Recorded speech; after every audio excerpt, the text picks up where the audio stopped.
Momento leitura bíblica, Evangelho de São Mateus, capítulo 9. Por favor, clique em gostei, se inscreva no canal Neinha Santos. Obrigada. O paralítico. Jesus entrou num barco, atravessou o mar e foi para a sua cidade. Apresentaram-lhe então um paralítico deitado numa maca. Vendo a fé que tinham, Jesus disse ao paralítico: Coragem, filho, os teus pecados estão perdoados. Então alguns escribas pensaram consigo: ele está blasfemando. Jesus, porém, conhecendo seus pensamentos, disse-lhes: Por que pensais o mal em vossos corações? Que será mais fácil dizer: os teus pecados estão perdoados? Ou levanta-te e anda? Ora, para que saibais que o Filho do Homem tem na terra autoridade para perdoar pecados, então dirigiu-se ao paralítico: Levanta-te, pega tua maca e vai para tua casa. O paralítico levantou-se e foi para sua casa. Vendo isso, a multidão ficou cheia de temor e glorificou a Deus, porque deu tal autoridade aos homens. A vocação de Mateus e o banquete com os pecadores. Ao passar adiante, Jesus viu um homem chamado Mateus sentado no posto de arrecadação e disse-lhe: Segue-me. E ele se levantou e seguiu. E quando estava sentado à mesa em casa, vieram muitos publicanos e pecadores e sentaram-se com Jesus e seus discípulos. Os fariseus viram isso e diziam aos discípulos dele: Por que vosso mestre come com os publicanos e pecadores?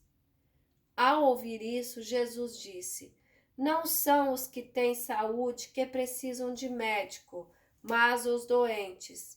E depois aprender o que significa: misericórdia quero, não sacrifícios. Com efeito, não vim para chamar justos, mas pecadores. O jejum é o vinho novo. Então aproximaram-se de Jesus os discípulos de João e perguntaram: Por que nós e os fariseus jejuamos e os teus discípulos não jejuam? Jesus lhes respondeu: Acaso os convidados do casamento podem estar de luto enquanto o noivo está com eles? Dias virão, porém, em que o noivo lhes será tirado, então jejuarão. Ninguém põe remendo de pano novo em roupa velha, pois o remendo repuxa o tecido e o rasgão fica maior ainda. Também não se põe vinho novo em odres velhos, senão os odres se arrebentam, o vinho se derrama e os odres se perdem. Vinho novo, porém, põe-se em odres novos, e assim ambos se conservam. A mulher com hemorragia e a filha de Jairo. Enquanto Jesus estava falando, aproximou-se dele o chefe, que se prostrou diante dele e disse: Minha filha acaba de morrer, mas venha pôr a mão sobre ela e viverá. Jesus levantou-se e com os seus discípulos o acompanhou. Nisso veio uma mulher que, por 12 anos, sofria de hemorragia e por detrás tocou na orla de seu manto, pois pensava consigo mesma: Se eu conseguir ao menos tocar em seu manto, ficarei curada. Jesus soltou-se e ao vê-la disse: Coragem, filha, tua fé te salvou. E a mulher ficou curada a partir daquele momento. Chegando à casa do chefe, Jesus viu os tocadores de flauta e a multidão agitada. E disse: Retirai-vos, a menina não morreu, ela dorme. E riam dele. Então ele afastou a multidão, entrou, segurou a mão da menina e ela se levantou. E a notícia disso espalhou-se por toda aquela região. Os dois cegos. Enquanto Jesus passava daí adiante, dois cegos o seguiram, gritando: Tem compaixão de nós, filho de Davi. Quando entrou em casa, os cegos aproximaram-se dele e Jesus lhes perguntou: Acreditais que eu posso fazer isso? Eles responderam: Sim, Senhor.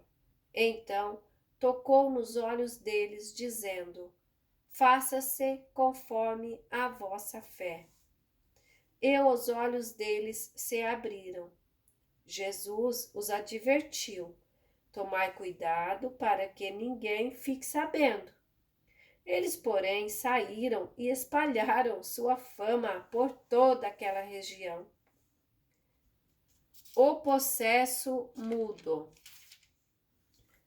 Enquanto os cegos estavam saindo, trouxeram a Jesus um possesso mudo. Expulso o demônio, o mudo começou a falar. As multidões ficaram admiradas e diziam: Nunca se viu coisa igual em Israel. Os fariseus, porém, diziam: É pelo chefe dos demônios que ele expulsa os demônios. Sermão da missão. A compaixão de Jesus e a missão. Jesus percorria então todas as cidades e povoados, ensinando em suas sinagogas, proclamando o evangelho do reino e curando toda enfermidade e toda moléstia. Ao ver as multidões, Jesus encheu-se de compaixão por elas, porque estavam cansadas e abatidas, como ovelhas que não têm pastor. Então disse aos seus discípulos: A colheita é grande, mas os trabalhadores são poucos. Pedi, pois, ao Senhor da colheita que envie trabalhadores para a sua colheita. Por hoje é só. Até a próxima!